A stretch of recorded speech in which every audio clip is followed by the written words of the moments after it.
as he's holding my hand, I walk too. Hi there, everybody. This is Tim Lee. I am live from Washington, D.C. I'm here with my good friend, Congressman Lance Gooden. Sorry. Call me Lance. I've known you too long. I call you Tim. I know.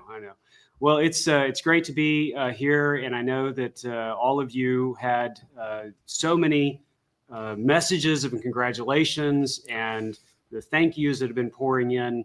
But quite honestly, I think Lance and I would both agree that y'all have put in the work on this. This is your victory. We both played a certain part, and certainly he played a bigger part than I did. But we're excited that you all have finally won on this issue. And so today we're just going to spend a little bit of time talking about how we got to where we are, the way things got accomplished, and then we're also going to try to answer the question that I know all of you want an answer to, and that is, when can we start seeing those benefits show up, and how will they come about? So with that being said, I'm just going to let Lance introduce himself, and then we'll kind of get into it from there. So Congressman, tell the audience who you are. Oh, thank you. My name's Lance Gooden. I'm from Terrell, Texas. I'm in my, actually just started this week, my 4th term in Congress. I served 3 terms in the Texas House, which is where we got to know each other, and we did a lot of work for retired teachers. My parents both taught their entire careers. My father has passed away, and my mother is a retired teacher who was penalized, like so many of your members, because she taught in the state of Arkansas before she moved to Texas. She and my father paid into Social Security. You've heard this story a million times, and they have been penalized. She's been penalized and has not received what she paid into. And so I had heard from my parents since the day I got into politics about the Windfall Elimination Provision. And my mom was on me about it all last year, and so many retired teachers across my district. And I'll say congratulations to every one of you, whether you're affected by this bill or not. This is an example of what hard work translates into when you win. It's very, very difficult to win in Washington, D.C. And this is an issue that I have heard from my constituent teachers, first responders, but boy, those retired teachers, I would have town halls and they would come up and they would talk about this issue and rightfully be angry. Yeah. And we have seen so much. My wife, the bill signing was supposed to be today. Mm-hmm. And your viewers can't see, but we're looking at a snowstorm that's still going. I think we've had 6 or 7 inches here, another 6 to come. I thought we were done, but it's still coming down. And I wanted to go home, and then the president moved that signing to yesterday on Sunday. Yeah. And my wife told me, she said, I've been hearing about this thing from retired teachers for 15, when did I get into politics? 2010, it's 2025, for 15 years. It's hard to believe. You've been hearing about it longer. And she said, you can't miss that. And I said, yeah, you're right. And then today was the election certification, and I would have been snowed in. So I stayed. And then I was sitting there with you at the White House yesterday, just thinking, wow, I knew it could be done. I knew it was a simple fix if they just do it. Yeah. They meaning Congress. But I couldn't find enough people to get fired up about it until just recently. Yeah. Well, let's talk about that. Yeah. Sorry, I'm rambling. No. I'm think excited. It's great. So, the important thing that I think our members really do know is you've been on this for a long time. Even before you got here in Congress, you and I were talking about it, and this is it's an opportunity for us to kind of pull the curtains back a little bit and let people know how this all started. And I personally want to start with this subject because I know it's one that you and I have talked about, and that's the discharge petition. Right. For years, we have had many opportunities, many bills, many different approaches.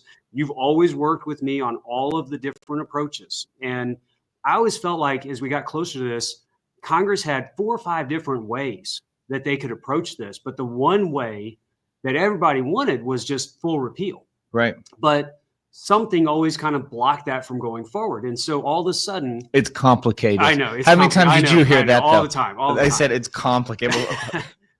It's not complicated for my constituents back home and for every Texas retired teacher. Yeah, I'm going to come back to some of those comments. I'm getting mad thinking about it. I know. I should be happy. I am happy. Don't worry, I'm here to counterbalance. Sorry, you're reminding me of the bad days. All right, so you stepped out as a Republican, as a senior member here in Congress. People, They're not here as much as long as they used to be. Mm-hmm. You're a rising star in Congress and in the majority. And so you sign on to the discharge petition. Tell me what you were thinking about when you signed on. For those that don't know, a discharge petition is a petition that once you get to, is it 218? 218. Once you get 218 signatures from the body of the House of Representatives, then it bypasses the committee process. Well, when you're in the minority, it's very easy to sign it. But when you're in the majority, it's kind of a sign of disrespect to leadership. And so if you're a member of the majority party and you sign a discharge petition, it's frowned upon. It's considered bad form. You rarely saw a Democrat sign a discharge petition when Nancy Pelosi was speaker, right, because she would give them hell. I signed this after a lot of thought because I had been here for almost 3 full terms, and I had heard just a bunch of lip service from people that told me it's complicated or it's too expensive. And I'm thinking, how many times have I been asked to vote for bad bills that spend a lot of money on things that people back home don't care about? Yeah. Why can't this be fixed? Yeah. And so I went ahead, I signed that along with, I believe, less than 10 Republicans, and they only needed about 6 of us, but we got there and we signed this, which then bypassed the committee process. It forced a floor vote. And that's when suddenly everyone was more courageous, right, because they didn't want to go on record voting against it. Yeah. And so it passed, and then it went to the Senate. And then remember, we were coming up to Christmas, and we almost ran out of time. Almost. But almost doesn't count. Yeah. So the discharge petition, I think that is something that our members really need to understand. It was the gas that really got the engine going. And if it were not for you, if it were not for, I think as people started to see, I don't know. I want to make sure we give them credit, but Republicans from Texas. Yeah, I've got the list. I'll try to look it up. Look it up. But there weren't many. There were maybe three. I think there were 3 of us. And you were the first. And I think that as they saw that you got on it, others tried to get on it. And the magic number on the discharge petition, I know that a lot of this is kind of in the weeds, but as soon as you get to 186 signatures on the discharge petition, it closes and, it's ready to go. Yeah. And I think other people were like, oh, well, this does seem like the right thing to do. But, as I explained to somebody earlier, you had to both want to do this and be paying attention. And you were there. And so I think that showed the bipartisan nature of what this was. There were already, as you said, hundreds of co-sponsors from all over the country.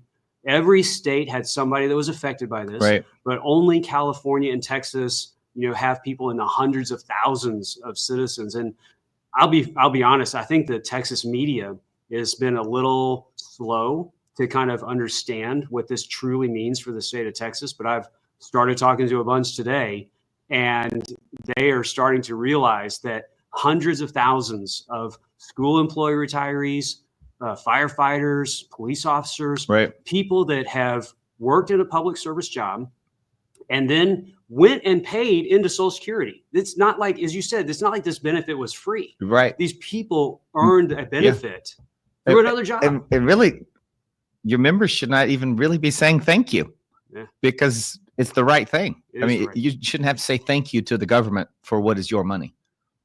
Well, I know that everybody's watching this. Thank you. Absolutely, I know. So, yes, we appreciate the thanks, but frankly, Congress has let you down for 30 plus years, and I get mad about it when I think about it. But I don't want to steal the joy. I'm happy that this was done. And to talk about some of the members that didn't get on board, they're going to have an opportunity to help us.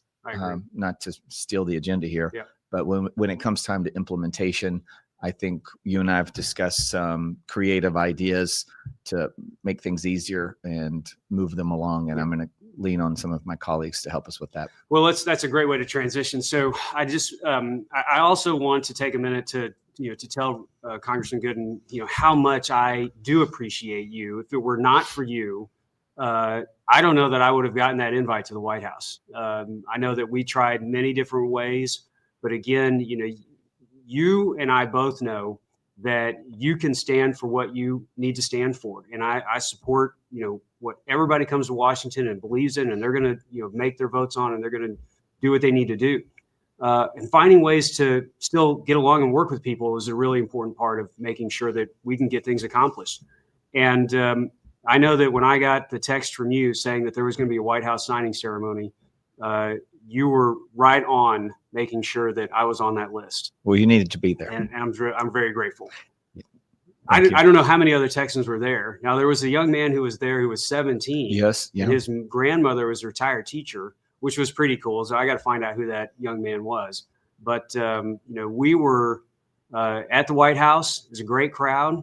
Everybody it was a strange crowd. It was an eclectic crowd. It was. But everybody was there for the purpose of repealing WEP and GPO. That's right. And it was a bipartisan group.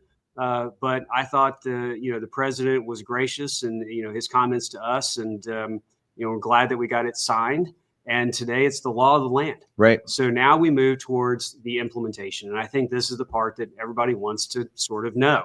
And I didn't plan on this being an hour-long presentation. We're going to kind of wrap it up more quickly than we normally would. But the thing that everybody wants to know is, when will the Social Security Administration start recalculating these benefits? Will I get some kind of retroactive payment, which I think we can give an answer to that one today. But it is the question of the hour. So as far as the implementation, I think. How about the bill? What does the bill say? Well, the bill says 2025.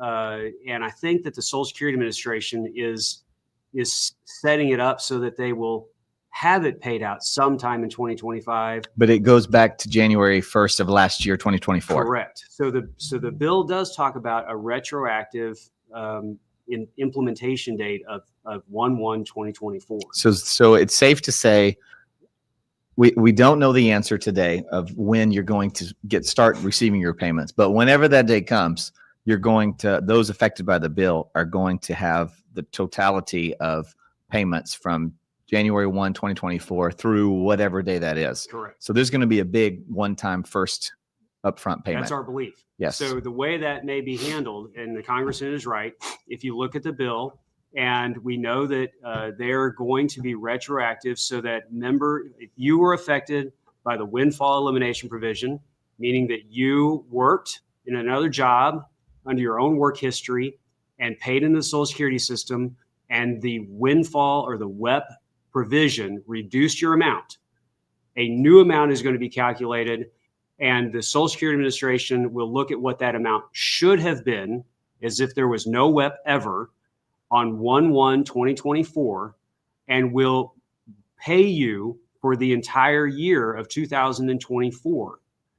In addition to that, going forward, you will have a newly calculated benefit as though WEP never existed. And so what amount of Social Security you've been reduced for all of these years is going to be reset as though WEP never existed. And so this may mean that you will get a one-time check. It may mean that the Social Security Administration will potentially try to pay it out in your benefit. I don't know. I don't think either. that's one of those questions that we've got to ask. A question I had was, what if my spouse passed away 6 months ago? The answer is it's going to probably be sticky at first, but you'll be made whole going back to January 1, 2024. That's correct. Now, I would love to go back in time 30 years, yeah. but we didn't get that. No. But and I think that we sort of expected that Yep. if a WEP and GPO repeal were to occur, it would always be prospective in nature. It wouldn't go back 20 years and Right. say, I'm going to pay y'all back. And I think the folks that are watching this and are part of our organization realized that was going to be the situation. Sure. It is a benefit, and one that I didn't necessarily know we were going to get, but the benefit of having one retroactive payment is a pretty significant, a benefit increase than what we would have originally expected. But that being said, because of the way the bill is constructed, that's the way it's going to play out. And so we'll call it the 13th check. Call it the 13th check. Texas teachers know what that means. They do. And you know what else I want to say too? Go Don't make the calls now, but once those checks start coming out, if something seems off, please call your member of Congress, because I hear stories. People come to me And I say, I wish you'd have called me 6 months ago. Yeah. Now, we always get things worked out, but I think I want your teachers to know, once these checks finally start coming, I want them to reach out to their member of Congress if something doesn't look quite right. Right. We'll help you through that. Well, that'll be an important part of this process. It is going to be a relatively complicated implementation. I've heard that from some of my colleagues here on Capitol Hill, as well as some of the contacts that I have at the Social Security Administration. It's 3 million people. And some of those folks have the benefits that are their own benefits under the WEP. Some of those folks have the benefit under the GPO, and it's a recalculation of that benefit. And it's going to, as I said earlier, it's going to affect every state in the country. So just Texas and California will have a lot more of it. And if you know a school employee retiree or an active school employee that is not sure of how the WEP or the GPO does affect them or may affect them, they can reach out to the TRTA. We are more than happy to work with anyone. If you're watching this and you're a superintendent of a school district in Texas, we are more than happy to come and meet with you and talk to you. If you're work with a state or one of our congressional members' offices and you would like to have someone from TRTA reach out to you and work through this, as well as provide some additional information, more than happy to do that. We're so grateful for the time that you've spent with us today.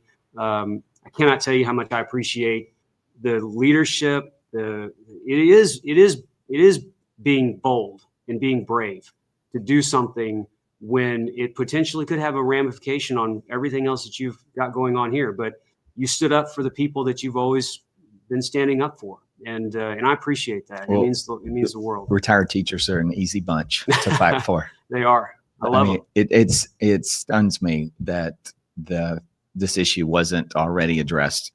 But retired teachers, they're active, they're involved. We say this all the time.